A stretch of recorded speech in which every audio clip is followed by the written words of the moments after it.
Love and immunity, beloveds. The time is here. Evolution is right before our very own existence. And a lot of us don't realize that we are going to have to make the changes spiritually. Are you ready to take that leap back into existence? A lot of us don't realize that we have never been living life. We have been living to die. I don't think we can understand. Being a cellular nature means that you are existence.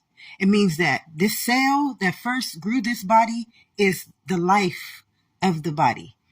But everybody's been living for the body, which is under our understandings, under our old-fashioned states of mentality, the body is death. But the cellular nature is a immortal being. And this is something that we can't get because we have never awakened our spiritual well-being, our spiritual wisdom. It says, do not conform to the world. What? The world's understandings by the renewing of your mind, which is your immortal cellular nature, which is the mind of this body, which is an immortal being. We have been going generations upon generations, lifetimes upon lifetimes, living in a false nature. a false nature. And we have the ability, we have the consciousness, we have the authority, we have already been ordained in life and life abundantly by being the cell alone.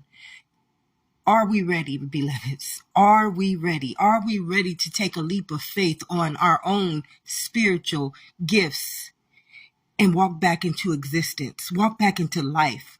Because if you don't understand, there has never been a life granted to the body.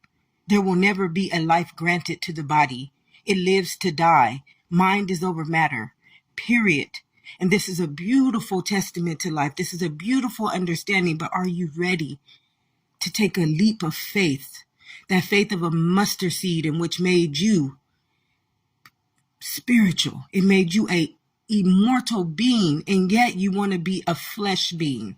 You want to be a flesh body, which has no understanding but the one in which we have given it to go straight to the grave, to take its cellular nature, its spiritual nature, and povertize it by working itself to the bone, by taking its own immunity out of its own being, and then selling it over to the world for it to die to nothing.